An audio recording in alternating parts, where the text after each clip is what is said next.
আসসালামু আলাইকুম। গল্পের আলাপন চ্যানেলে আপনাদের স্বাগতম। পড়ছি দূর আকাশে। লিখনিতে তেজরিন মালিতা। পর্ব ৯। এটা প্রথম অংশ। আরিফের মাথার রগ ছিঁড়ে যাচ্ছে।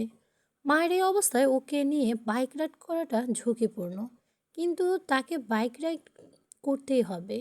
আবার রিককেও রেসে অংশ নিতে হবে। কি ঝামেলা!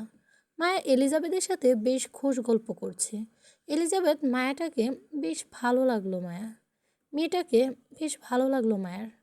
এলিজাবেথকে মায়া নরম হৃদয়ের একজন মানুষ বলেই মনে হচ্ছে। মেয়েটা কেমন হেসে কথা বলে, দেখলে দেখতে আমেরিকান হলেও মেয়েটা বাংলাদেশি। মায়াটাকে দেখে প্রথমে আমেরিকান কোনো মেয়ে, পরে জানতে পারলো সেও বাংলাদেশি। এলিজাবেথ 4 বছর বয়স থেকেই আমেরিকা থাকে। এলিজাবেথের চুলগুলো হাঁটু থেকে একটু নিচে অবধি বড়। সোনালি রঙের চুলগুলো ছেড়ে রেখেছে এলিজাবেথ।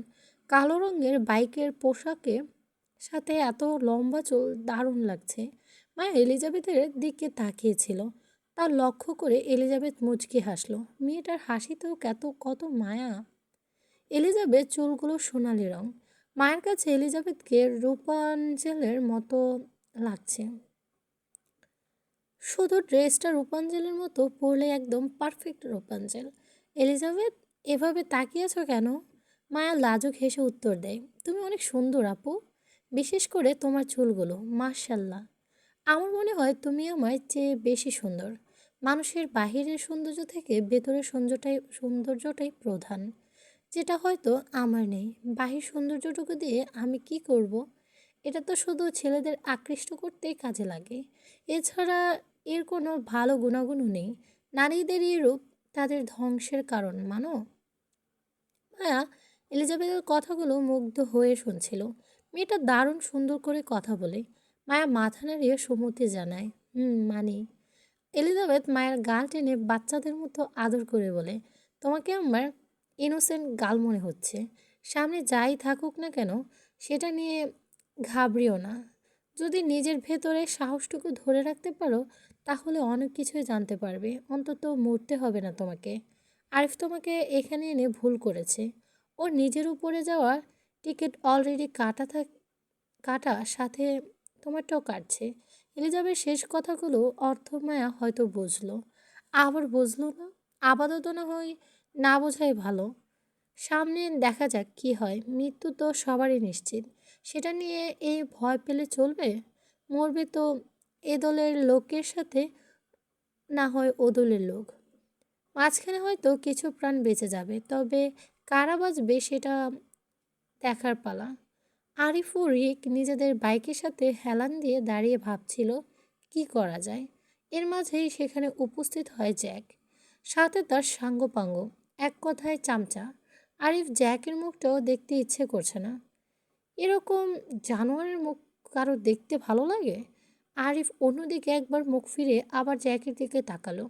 রিকের জ্যাকের দিকে তাকানোর রুচি হলো না, তাই সে নিজের ফোনে স্ক্রিনেই নজর দিল। জ্যাক লম্বায় আরিফের সমান, দুজন মুখোমুখি দাঁড়িয়ে। জ্যাক আরিফের হাতে ইশারায় হাই দিয়ে বলে, হে বেস্টু, হোয়াটসঅ্যাপ ডার্লিং।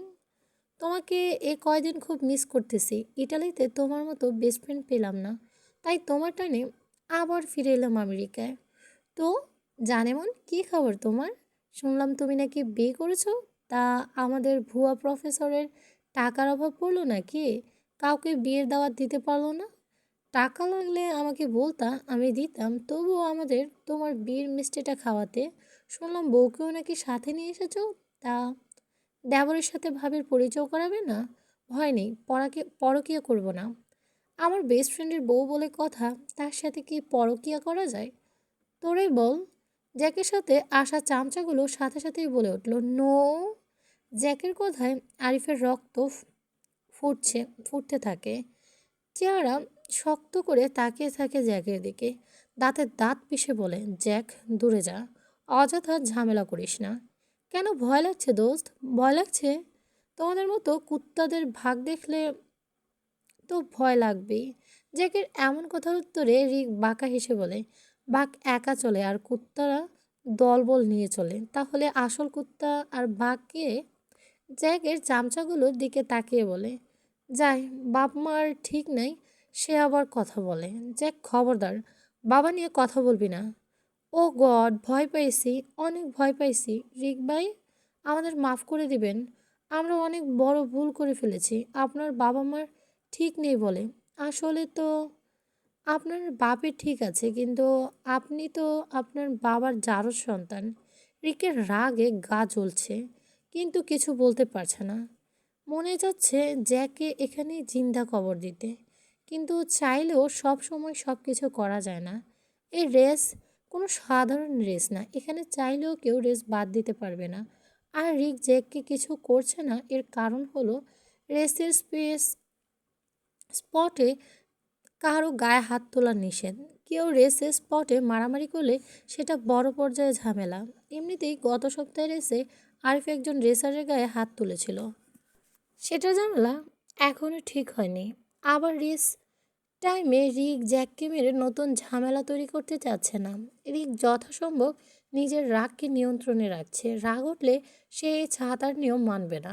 আরিফ, তুই ভালো করে জানিস এখন রেস টাইমে তোকে আমরা কিছুই করতে পারবো না, তাই আমাদের খোঁচা দিচ্ছিস। সাহস থাকলে আজ রেসের পর আমাদের একই কথা বলিস, জান নিয়ে ফিরতে পারবি না। মায়া আরিফ ও রিককে কারোর সাথে কথা বলতে দেখে এলিজাবেথের কাছ থেকে উঠে আরিফের দিকে যেতে থাকে। হতে পারে আরিফ ও রিক যাদের সাথে কথা বলছে তারা আরিফের পার্টনার। মায়া আরিফদের দিকে আসছে, যে ঘাড় ঘুরিয়ে তা দেখতে পায়।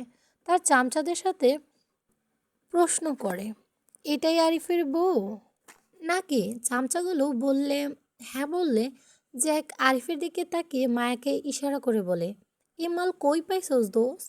এ তো পুরাই করা। কথাটি বলে জ্যাক মায়ের দিকে বাজে চোখে তাকায়। আরিফ এবার আর নিজেকে নিয়ন্ত্রণে রাখতে পারলো না। জ্যাকের গলা চেপে ধরল আরিফ। এতক্ষণ সব কিছু চুপচাপ সহ্য করলেও যখন মায়াকে নিয়ে বাজে মন্তব্য করায়, আরিফ আর নিজের রাগ নিয়ন্ত্রণে রাখতে পারল না। আরিফের হাত থেকে বাঁচতে জ্যাকের চামচাগুলো এর হাত থেকে জ্যাকের গলা ছাড়ানোর চেষ্টা করে, কিন্তু কিছুতেই ছাড়াতে পারে না। রাগে আরিফের মুখ লাল হয়ে গেছে, হাতের রগগুলো ফুলে উঠেছে। জ্যাকের যান যায় যায় অবস্থা। জ্যাকের মুখ নীলচে হয়ে আসছে। এবার রিক আরিফকে ছাড়ানোর চেষ্টা করলো। এখন জ্যাককে মারলে বিশাল রকম ঝামেলা হতে পারে। রিক কোনো মতে ছাড়ালো আরিফকে। আরিফের কাছ থেকে ছাড়া পেতে জ্যাক আবার গা ছাড় দিয়ে দাঁড়ালো, যেন কিছুই হয়নি তার। কিন্তু একটু আগে বাঁচার জন্য ছটফট করছিল। মায়া ততক্ষণে সেখানে চলে এসেছে। আরিফ যখন জ্যাকের গলা চেপে ধরে তখন মায়া অনেকটাই দূরে ছিল, তাই বুঝতে পারেনি আরিফের সামনে ছিল জ্যাক। মায়া সেখানে আসতে জ্যাক মায়ের দিকে তাকিয়ে চোখ ছোট ছোট করে। জ্যাক মায়াকে পা থেকে মাথা অব্দি একবার দেখে বলে, you are so pretty darling, fuck you. Maya এমন তার দিকে চোখ বড় বড় করে তাকায় সবাই। Jack, what? তুমি কি বললে? আমেরিকায় থাকলে ইংলিশ বোঝে না। আমি আপনার ফাঁকেও বলেছি, মানে দূরে যান, একটু সরে দাঁড়ান। মায়া এমন কথায় আরিফ মনে মনে রিককে ধন্যবাদ দেয়। রিক ফাক ইউ এর মিনিংটা ভালোই বুঝিয়েছে মায়াকে। মায়া ভুল বললেও জ্যাককে সঠিক কথাটাই বলেছে। জ্যাক, আমাদের বুয়া প্রফেসর বউ দেখি ইংলিশ কম পারে। এটাই তো স্বাভাবিক। প্রফেসর আপনার বউটা অনেক সুন্দর, সাবধানে রাখবেন। আজকের রেসের জন্য তৈরি হন। আজকের রেসে আপনি আমাকে হারাতে পারলে আমি স্টচ স্টপার ছেড়ে দেব। আর যদি তুই হারিস, তুই ওই পেনড্রাইভ আমাকে দিয়ে দিবি। রিক আরিফের কথা না মানা করলেও থাকে জ্যাকের কথা মানতে, কিন্তু জ্যাক রিকের কথা শুনে না। আমি রাজি। ওকে বেস্টু, হারার জন্য রেডি হও বলে জ্যাক চলে গেল সেখান থেকে তার দলবল নিয়ে। রিক, পাগল তুই? তুই এই রেস কিভাবে জিতবি, তাও মায়াকে নিয়ে? মায়াকে নিয়ে তুই রাইড করবি? That's good idea. মায়া আবার বাইকের কথা শুনে চোখ কপালে উঠে যায়। সে কিছুতেই বাইকে উঠবে না। এই না না, আমি আর বাইকে উঠবো না। আরিফ, তাহলে তুই এখানে কার সাথে থাকবি? তুই রিকের বাইকে যাবি? ও বাইক ধীরে ধীরে রাইড করবে, ওকে? না না, আমি বাইকে উঠবো না। আমি এখানে এলিজাবেথ আবুদের সাথেই থাকবো। আবু তো অনেক ভালো। রিক মায়ের কথা জবানে বাঁকা হেসে বলে, তুমি ওকে চেনো? ওর মতো সাইকো মেয়ে আমি দুটো দেখিনি। এতক্ষণে ওর সাথে থাকার পরও তুমি জিন্দা আছো? আলহামদুলিল্লাহ বলো। আবার তুমি ওর সাথে একাও থাকতে চাও? তোমাকে মারতে ওর 1 সেকেন্ডও ভাবতে হবে না। মায়া মুসিবতে পড়ে যায়। ডাঙায় বাঘ আর নদীতে কুমির। এখন সে কোনটার দিকে যাবে? আরিফ, আমি বলছি তো রিক ধীরে ধীরে বাইক রাইড করবে। তুই ওর সাথে যা। নতুন একটি দিনের সূচনা। স্যান স্যান্টামনের কাচের দেয়াল বেদ করে সূর্যের কিরণ ছড়িয়ে পড়ছে মায়ার রুমে। সূর্যের কিরণ মায়ের মুখে এসে পড়তে ঘুম ভেঙে যায় মায়ের। চোখ খুলে আপচা আপচা দেখতে পায় তার সামনে দুটো মানব মূর্তি বসে আছে। মায়া ভালো মতো চোখ খুলে দেখে মানব মূর্তি দুটো আরিফ ও রিক। গত রাতে রেসে আরিফ জিতেছিল। রিক এত ধীরে রাইড করার পরও রেসের শেষ লাইনে এসে মায়া সেন্সলেস হয়ে পড়ে। পরে তাকে সেন্টামনিতে নিয়ে আসা হয়। মায়ের ঘুম ভাঙছে দেখি রিক চলে যায় সে ঘর থেকে। মায়া শোয়া থেকে উঠে বসে। আরিফ রুমের একটি সোফায় বসেছিল। মায়া তোকে দেখে অভিমানী গলায় বলল মায়া তাকে দেখে অভিমানী গলায় বলল, আপনি কি কালকে আমাকে মারতে চেয়েছিলেন নাকি? মনে হয়।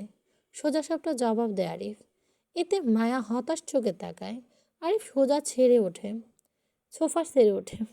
বলে, 20 মিনিটের ভেতর রেডি হয়, নিচে নাম। কেন? আজকে ভার্সিটিতে যাবি তাই। মায়া ব্ল্যাঙ্কেট মুড়ি দিয়ে আবার শুয়ে পড়ে বলে, আমি অসুস্থ, আমি আজকে যাব না। হ্যাঁ, এর জন্যই বলছি, পড়াশোনা করলে অসুস্থতা ভালো হয়ে যাবে, তাই জলদি উঠে রেডি হ। বলে আরিফ বের হয়ে যায় মায়ের রুম থেকে। মায়া বিরক্ত নিয়ে রেডি হয় ভার্সিটির জন্য।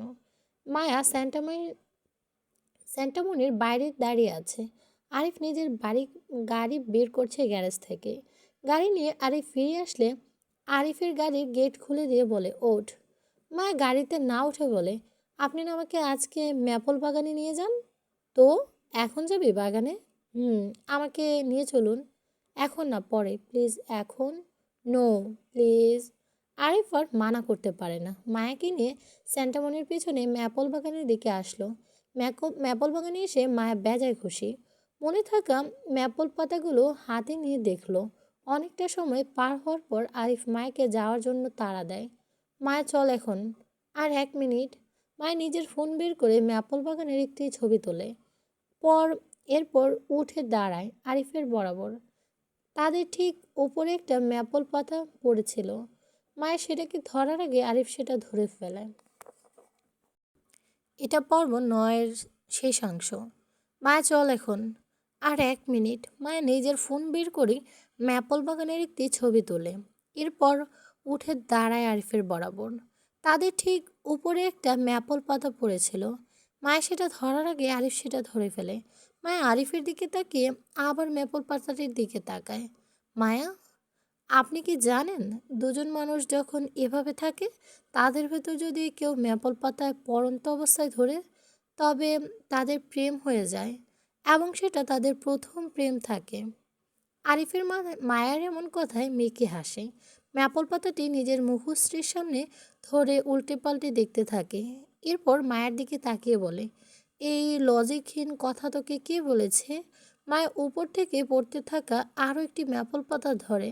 ম্যাপল পাতাটি নিজের কাছে সযত্নে গুছিয়ে রাখে। আরিফের প্রত্যুত্তরে বলে, আমি গবলিন মুভিতে দেখেছি এটা। কি পাগল, মুভিতে দেখা একটি কথা কেউ বিশ্বাস করে? আরিফ নিজের কণ্ঠ শীতল করে বলে, তাহলে তুই পাতা ধরতে চেয়েছিলিস, এর কারণ তুই আমার সাথে প্রেম করতে চাস, রাইট? আরিফের কথায় মায়া বোকা বনে যায়। সে কথা বলল কোন কারণে? আর কথার মানে মোড় নিয়ে কোন দিকে? মায়া থতমত খেয়ে বলে, এমনটা না। তাহলে কেমন? আ, আ, আপনি আপনার সাথে আমার প্রেম করার কোনো শখ নেই। আপনার সাথে আমি কেন প্রেম করতে যাব? বিবাহিত কাপলরা কখনো প্রেম করে, এটুকু জানেন না? তাহলে চল, বিবাহিত যা করে তাই করি। মা চোখ বড় বড় করে তাকায় আরিফের দিকে। লোকটার মুখে কি কিছুই আটকায় না? কী রকম লাগামহীন কথা বলে। আরিফের এই কথাটি মায়ের বাকরুদ্ধ করে দিয়েছে। মায়া কি বলবে এর উত্তরে? যা বলবে সব দিক থেকেই তো ফেঁসে যাবে। মায়া বিড়বিড় করে গাল দিতে থাকে আরিফকে, অসভ্য লোক একটা। শুধু কিছু বলতে পারেনি দেখে না হয় দেখতেন। আরিফ মায়াকে দেখে এমন বিড়বিড় করতে দেখে বলে, আই লাভ ইউ বলে সরাসরি বল, বিড়বিড় করার কি আছে? এ মায়া আরিফকে আই লাভ ইউ কখন বলল? মায়া অবাক কণ্ঠে বলল, আমি আপনাকে আই লাভ ইউ বলেছি? কে বলল আপনাকে? কেন? আমি কি কানে কম শুনি? তুই নিজেই তো একটু আগে বললি আই লাভ ইউ আরিফ জানটুস। আল্লাহ, কি বড় মিথ্যা কথা! এ কথা মায়া কখনো বলল? কখন বলল? কেউ এমনভাবে কনফিডেন্সে মিথ্যা বলতে পারে? এগুলো ভাবলো মায়া। মায়া আরিফের দিকে হা করে তাকিয়ে আছে। আরিফ দাঁড়িয়ে আছে পকেটে হাত গুজে। মায়া, আপনি কি মিথ্যা বলার উপর পিএইচডি করেছেন? আরিফ মায়ের প্রত্যুত্তর নাটকীয় ভঙ্গিমায় বলে, আই লাভ ইউ ময়না পাখি। মায়া আরিফের এমন এহেন উত্তর আশা করেনি। আরিফ আই লাভ ইউ কথাটি ঘুরতে থাকে মায়ের মস্তিষ্কে। কথাটির ভেতর কী যেন একটা ছিল। মায়ের নট ইন্টারেস্টেড বলে আরিফের হাতে থাকা ম্যাপল পাতাটি কেড়ে নিয়ে মায়া চলে যায় সেখান থেকে। পেছনে আরিফ নিজের বুকের বাঁ পাশ চেপে ধরে গিয়ে ওঠে, ও মেয়ে, কাছে আসো না, আমায় ভালোবাসো না, এই মনটাকে এভাবে নিয়ে উড়াল দিও না। ও মেয়ে, কাছে আসো না, আমায় ভালোবাসো না। নিজের ক্লাসের উদ্দেশ্যে যাচ্ছে মায়া। এখন নিজের ক্লাসরুমে করিডোরে আসেছে। মনে মনে প্রার্থনা করছে পেছন থেকে যেন একজন ডাক না আসে। কিন্তু তার প্রার্থনা কবুল হলো, পেছন থেকে সেই ডাকটি এলো, মায়া। মায়ের ডাকটি শুনে এড়িয়ে দ্রুত নিজের ক্লাসরুমের দিকে হাঁটা ধরলো। মায়া দ্রুত হাঁটছে দেখে পেছন থেকে ইথান দ্রুত হেঁটে আসে মায়ের কাছে। ইথান মায়াকে অনেক রকম প্রশ্ন করছে, কিন্তু মায়া কোনো কিছুরই উত্তর দিচ্ছে না। Ethan, Maya, why aren't you are answering my question? Maya ইথানের এই প্রশ্নের জবাব দেয় না। মায়া জানে ইথান কেন তার পেছনে পড়ে আছে। ইথান মায়াকে প্রথম দিন থেকে পছন্দ করে। মায়া এটা জানে। ইথানের মধ্যে মায়া নাকি অনেক সহজ সরল একটি মেয়ে, তাই সে মায়াকে পছন্দ করে। সারাদিন মায়ের পেছনেই পড়ে থাকে। একা একাই মায়ের সাথে কথা বলবে। ইথান একা একাই বকবক করে যাচ্ছে। মায়া একসময় বিরক্ত হয়। ইথান, হোয়াই ইউর একা একা মেয়ের সাথে কথা বলি? আরে ও পাগল হয়ে গেই।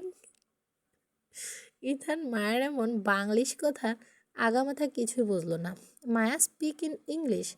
মায়া, now I speak English, but you my englishing not বুঝিং, তো আই হোয়াট করিং? উইল ইউ বুঝিং চাইং মাই ইংলিশ গুড করে শিখিং। মায়ের এসব বাংলিশ কথাবার্তায় ইথানের মাথার উপর দিয়ে বুলেট ট্রেনের গতিতে যাচ্ছে। কোন বাঙালিও বোধহয় মায়াকে এমন বাংলিশ কথা বুঝবে না। সেখানে ইথান তো বেজালহীন আমেরিকান। ইথান অনেক কষ্ট করে মায়ের ইংলিশের মানে বুঝলো না। ইথান মাথা চুলকাতে চুলকাতে বলে, Maya please speak in English. Maya, fuck you বলে মায়া তেজ দেখিয়ে ধাপ ধাপ করে এ- এগিয়ে গেল ক্লাসরুমের দিকে। মায়ের কথায় থ হয়ে গেছে ইথান। মা এটা কি বলল? সে কি বুঝে বলল? না, না বুঝে। ইথান অবাক চোখে চেয়ে রইল মায়ার যাওয়ার দিকে। মায়া ক্লাসরুমে প্রবেশ করতে ইথান দৌড় লাগালো ক্লাসের দিকে। আরিফ নিজের অফিস রুমে চেয়ারে বসে টেবিলের উপর দু পা দিয়ে বসে আছে। এখন করার মতো কিছু নেই, তাই ফোন টিপছে। এমন সময় তার অফিস রুমের দরজায় কেউ নক করলো। May I come in sir? Arif কে আসলো তা দেখেই বলল, কাম। লুনা রুমের ভেতর প্রবেশ করে আরিফের পারমিশন না নিয়ে গিয়ে বসে টেবিলের সামনে চেয়ারে। আরিফ তাকিয়ে দেখে লুনা। এতে বিরক্ত হলো সে। মনে মনে লুনাকে একটি গালিও দিল। হোয়ার। লুনা এসে আরিফের দিকে অশ্লীলভাবে তাকিয়ে থাকে। তা লক্ষ্য করে আরিফ কিছুক্ষণ পর নিজের ফোন নামিয়ে লোনার উদ্দেশ্য বলে, হোয়াটস ইউর প্রবলেম লোনা? লোনা আরিফকে নিজের দিকে আকর্ষণ করার জন্য বাংলা শিখেছে। লোনা টেবিলের উপর হাত রেখে এগিয়ে এসে অশ্লীল অঙ্গভঙ্গি করে ফিসফিস করে বলে, I need you Arif. Sir, do you need me? Arif table থেকে পা নামিয়ে পায়ের উপর পা রেখে বসে বলে, লুনা, তুমি আসলে একটা হুর। লুনা অশ্লীল ভঙ্গিমায় ভাঙা ভাঙা বাংলায় বলে, আপনাকে পাওয়ার জন্য এমি সেটাই আরিফ স্যার। লুনা, তোমাকে কতবার বলেছি আমার থেকে দূরে থাকতে? তোমার তোমার মতো টাকা দিয়ে কেনা যায় এমন মেয়ে একদম পছন্দ না লুনা। তুমি চেয়ারম্যানের মেয়ে দেখে আমি তোমাকে এখনো কিছু বলিনি না। আমার থেকে দূরে থাকবে তুমি। আর আমার মেজাজ বিগড়ালে আমি কিন্তু চিনব না তুমি কার মেয়ে। তাতে দাঁত পিষে কথাগুলো বলে আরিফ। লোনা আরিফকে বিভিন্নভাবে সিরিয়াস করার চেষ্টা করে। লোনাকে ইংলিশে বলা হুর আর খাস বাংলায় বেশ্যা। মেয়েটা এতটাই নির্লজ্জ যে তাকে বেশ্যা বলার কম কম হয়ে যাবে। লুনার সৌন্দর্য বর্ণনা করার মতো না। নিঃসন্দেহে লুনা সুন্দর নারীদের তালিকায় হাজারে একজন। কিন্তু আরিফ তো এক নারীতেই আসক্ত। এসব সস্তা সৌন্দর্য তাকে মুগ্ধ করতে পারবে না। সে শুধু তার ময়না পাখি সৌন্দর্যেই মুগ্ধ। তার এত সুন্দর বউ রেখে সে কোনো এসব সস্তা জিনিসে মুখ দিতে যাবে? লোনা নিজের নির্লজ্জতার প্রমাণ দিতে আরিফের কলার টেনে নিজের দিকে টেনে বলে, I want you even if it's just for one night because you are so hot. I can't control myself. আরিফের নিজেকে আর কন্ট্রোল করতে পারল না। নিজের বাম হাতে সর্বোচ্চ শক্তি দিয়ে চেপে ধরল রুনার গলা। রুনা কাতরে ওঠে। আরিফের হাত থেকে ছাড়ানোর চেষ্টা করতে থাকে। পুরুষালী শক্তির কাছে নিহাতে তুচ্ছ লুনার মেয়েলি শক্তি। আরিফ লুনার গলায় আরেকটু শক্ত করে ধরে হালকা হেসে বলে, তোর দেহের বেশি খায়েশ থাকলে বল, আমার লোকেদের বলি তোর খায়েশ চিরজীবনের জন্য মিটিয়ে দেবে শালি। তোকে গালি দিলে গালির অপমান করা হবে। তুই একটু আগে বললি ইউ নিড মি, হাই কথা আমাকে বললি দেখে বেঁচে গেলি। তোর কপাল ভালো আমার বউয়ের কাছে বলিসনি, সোজা গুলি মেরে দিত। ওর আবার কথায় কথায় বন্দুকে গুলি চলে। যা শালা মাদারফাক বলেই লোনাকে ছেড়ে দেয় আরিফ। আরিফের হাত ছাড়াবে কাশতে থাকে লোনা নিজের গলায় হাত দিয়ে। লোনা ভেবেছিল আজই হয়তো শেষ দিন। কাশতে কাশতে লোনার গলার রক ছিঁড়ে যাওয়ার উপক্রম। শেষ হবে পাত্তা না দিয়ে আরিফ শীষ বাজিয়ে সেখান থেকে চলে গেল। লোনা আরিফের যাওয়ার পানে ঝলসানো দৃষ্টিতে তাকিয়ে থাকে। লোনার এমন ঝলসানো দৃষ্টি তেলাপোকা ভয় পাবে না, সেটা আরিফ খান কিভাবে পাবেন? তার একটা প্রেস্টিজ আছে না। আরিফ ক্লাসে প্রবেশ করতে সকল স্টুডেন্ট সকালে শুভেচ্ছা জানালো। Good morning sir. Good morning student, sit down. Arif এখন ক্লাস টাইম না, তবুও তাকে এখানে ক্লাসে দেখে স্টুডেন্টরা অবাক হলো। আরিফ এখন ম্যাথমেটিক ক্লাস নেবে। প্রতিটা স্টুডেন্ট একটি কথাই ভাবছে, আরিফকে কোন এই ইউনিভার্সিটির প্রফেসর হিসেবে রাখা হয়েছে? কেন এই ইউনিভার্সিটির প্রফেসর হিসেবে রাখা হয়েছে?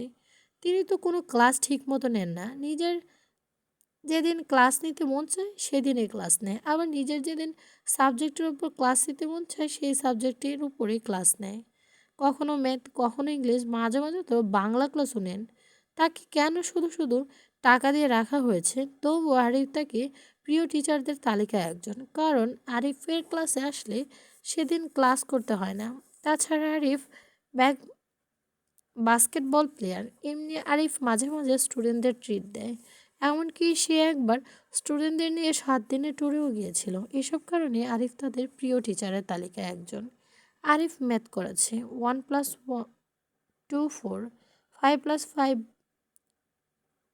12, 5+5 12, 10+10 23। আরিফের এই গুরুত্বপূর্ণ ক্লাসে সবাই মনোযোগী থাকলেও একজন অমনোযোগী। নিজের বেঞ্চে থুতনি ঠেকে সে কলম দিয়ে কিছু আঁকছে। আরিফ নিজের গুরুত্বপূর্ণ ক্লাস কাউকে অমনোযোগী দেখতে চাচ্ছে না, তাই নিজের হাতে থাকা চকটি ছুঁড়ে দেয় অমনোযোগী স্টুডেন্টের দিকে। ও চেঁচিয়ে উঠে বলে, মিস্টার আরিফ, শাট আপ। আরিফের এমন কথা সকল স্টুডেন্ট ভূত দেখার মতো চমকে ওঠে। সকলে চোখ বড় বড় করে তাকায় মায়ের দিকে। মায়া ধূপ করে উঠে দাঁড়ায়। সকলে সন্দেহ করেছিল আরিফ আর মায়ের ভেতর কিছু আছে, আর আজ আরিফ নিজেই তাদের সন্দেহ দূর করে দিল। সকলে মায়ের দিকে এভাবে তাকিয়ে আছে। এতে মায়া লজ্জায় মাথা নিচু করে আসে। আরিফ, আমি ক্লাসে অমনোযোগী স্টুডেন্টদের পছন্দ করি না, বলো।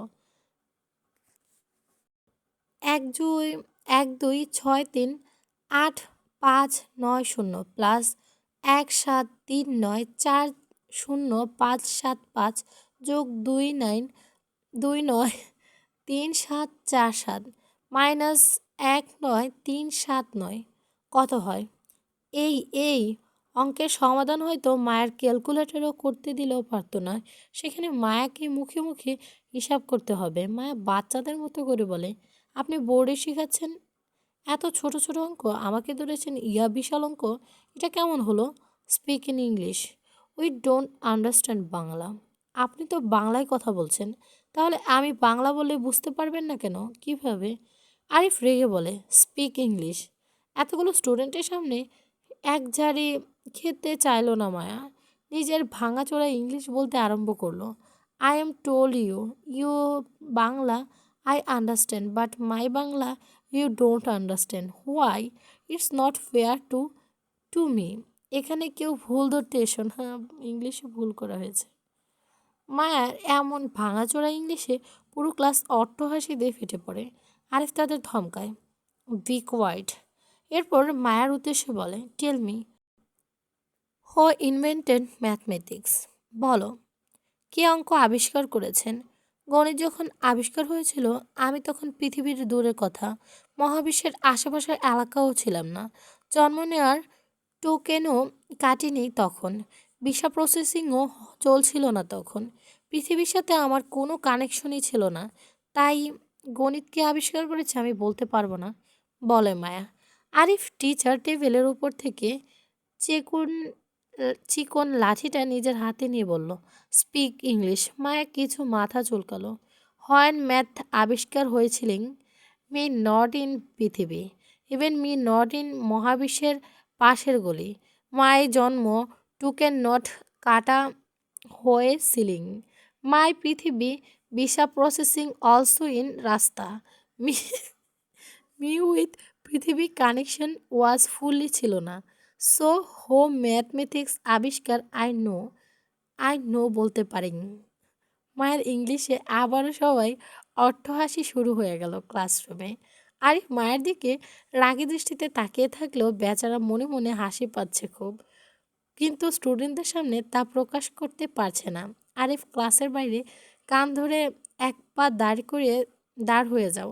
মায়া ইনিয়ে বিনিয়ে বলে, sorry sir, get out. Sir please, আকুতি স্বরে বলে Maya. I said get out.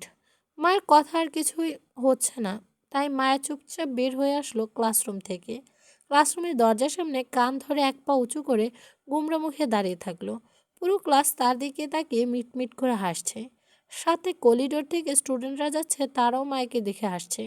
মায়া মাথা নিচু করে দাঁড়িয়ে আছে, এতে মায়ের গোছা চুলগুলো মায়ের মুখ ঢেকে গেছে। মায়ের আড়ালে থাকা চেহারা দেখা যাচ্ছে না। আরিফ তা লক্ষ্য করে সামনের বেঞ্চে বসে থাকা একটি মেয়ে স্টুডেন্টের মাথার কাঁকড়া খুলে নিয়ে যায় মায়ের কাছে।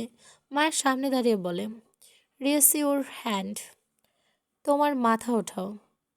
Rice your hand head. Maya মাথা উঠিয়ে আরিফের দিকে তাকায়। মায়ের চুলগুলো দুপাশে ভাগ করে মুখের সামনে থেকে সরে সরে যায়। মায়া আরিফ মায়ের চুলগুলো গুছিয়ে খোপা করে তার হাতে থাকা ক্লিপটা লাগিয়ে দেয় মায়ের খোপায়। এক মুহূর্তটুকু মায়া তাকিয়ে থাকে আরিফের দিকে। ক্লাসের স্টুডেন্টরা একে অপরের সাথে গসিপ করতে থাকে। কিছু মেয়েরা কিউট করে বলে, ও পুকি কাপল। পড়ন্ত বিকেল, আমেরিকার হাওয়াতে আজ ঠান্ডাটা বেশি। শীত আর সম্পূর্ণরূপে ফিরেছে আমেরিকায় আবার। স্টুডেন্টদের শরীর ভারী পোশাক দেখা যাচ্ছে, আজকে স্নোফল হতে পারে। মায়া ভার্সিটি গেটে দাঁড়িয়ে আছে, সাথে ইথান।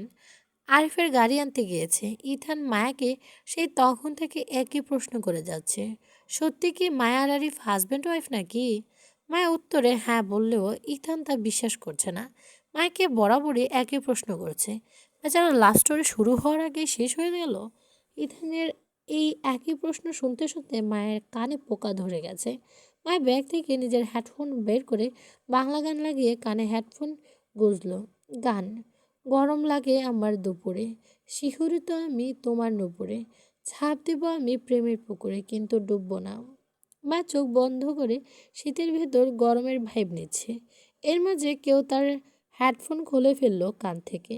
মা মনে করেছিল ইথান, কিন্তু চোখ খুলে দেখলো লুনা। আজকে লুনাকে ক্লাসে না দেখে মায়া ভেবেছিল এই তার ছেঁড়া পাগল হয়তো আজকে আসেনি, কিন্তু এসেছে। এখন মায়া পায়ে পাড়া দিয়ে ঝগড়া করবে। লোনার সাথে আবার তার চেলাপোলারও আছে। লোনা মায়ের বরাবর দাঁড়িয়ে দুহাত ভাঁজ করে গোজে মায়াকে প্রশ্ন করলো, তুই থাকলে আরিফ স্যারের তুই তাহলে আরিফ স্যারের ওয়াইফ?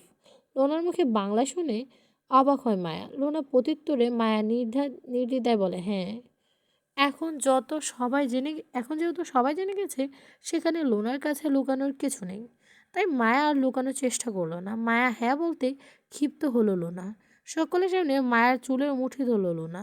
মায়া ব্যথায় কাতরে উঠল। কোনো স্টুডেন্টরা লোনার ভয়ে মায়াকে ছাড়াতে আসলো না। ইথান লোনাকে কাছ থেকে মায়াকে ছাড়াতে যাবে, তার আগে মায়া লোনার চুলের মুঠি ধরে ঘুরান দেয়। এতে লোনা চুলগুলো পেঁচিয়ে মায়ের হাতের সাথে।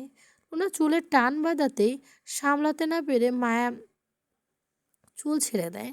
লোনা মায়ের চুল ছেড়ে দিতে মায়া চুল ছাড়া দিয়ে দাঁড়ায়। লোনার চুলগুলো তখনও মায়ের হাতের মুঠোয়। মায়া লোনার চুল আরও একটু শক্ত করে চেপে ধরে লোনার ব্যথা কমানোর চেষ্টা করে। ও ইয়ে উঠে ও মায়া এক হাত দিয়ে নিজের মুখ থেকে চুল সরাতে সরাতে বলে, বাংলা যেহেতু পারিস কষ্ট করে পারিস না, ইংলিশ বললেই বাংলা যেহেতু পারিস কষ্ট করে ইংলিশ বলবো না। তুই বাঁচতে চাইলে আমার থেকে দূরে থাক। আমাকে কোনো সহজ সরল বলদ মেয়ে ভাবিস না। তাই আমি ভালো মতো বলছি, আমার থেকে দূরে থাক। বলে লুনার চুল ছেড়ে দেয় মায়া। এতগুলো মানুষের সামনে এভাবে অপমান করায় লুনা আরও ক্ষিপ্ত হয়। You bast! লুনা মায়াকে গালি দিতে গিয়েও আসে না মায়াকে মারতে এগিয়ে আসে মায়াকে মারতে। লুনা মায়াকে থাপ্পড় দিতে উদ্যত হলে মায়ের চোখের পলকে লুনার হাতটা ধরে লুনার হাতটা মোচড় দেয়। লুনার হাত বাঁকা করে ধরে রেখে মায়া ঠাস ঠাস করে কয়েকটা শব্দ করে থাপ্পড় বসিয়ে দেয় লুনার গালে। লুনার ফর্সা গাল লাল বর্ণ ধারণ করেছে। লুনাকে বাঁচতে মিয়া মায়াকে আক্রমণ করতে চাইলে মায়া ইথানের কাছে থাকা একটি হার্ড কভার নোভেল বুক ছুঁড়ে মারে মিয়ার দিকে, যেটি ঠিক মিয়ার মুখে গিয়ে লাগে। মায়া ইথানের কাছ থেকে অন্য নোবেল বুক লুনার মাথায় মারতে থাকে, তবে বেশি শক্তি প্রয়োগ করে না। হালকা ব্যথা পাবে এটুকু জোর নিয়ে দিয়েই মারছে তাকে মায়া। মায়া অনবরত বুক দিয়ে লুনার মাথার আঘাত করছে আর বলছে, তুই কুত্তা, তোর 14 গোষ্ঠী কুত্তা, আবার আমাকে বলিস কুত্তা? ল্যাংচাওয়ালা কোথাকার! মায়া দেখতে পায় আরিফ গাড়ি নিয়ে আসছে। লোনাকে ছেড়ে দেয় মায়া। লোনার নাক ফেটে রক্ত বের হচ্ছে। মুখে মাখামাখি অবস্থা। লোনাকে ছেড়ে দিতেই লোনা গুলোকে সেখান থেকে নিয়ে যায়। মায়ের এসব কর্মকাণ্ডে স্টুডেন্ট তাদের নিজের ফোনে ধারণ করেছে। ইথান মায়ের দিকে হাঁ করে তাকিয়েছে। মায়ের এই রূপ দেখে তার বিশাল ঝটকা লাগছে। মায়া ইথানের এক অবলান শান্তশিষ্ট ভদ্র মেয়ে মনে করেছিল, কিন্তু আজকে মায়ার এই রূপ দেখে বাকরুদ্ধ হয়ে যায় ইথান।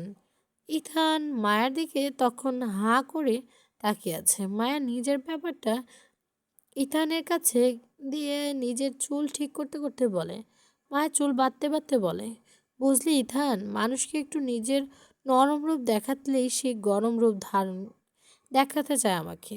আমার আবার ধৈর্য শক্তি কম, তাই বেচারিকে আজকে আমার একটু গরম রূপ দেখিয়ে দিলাম।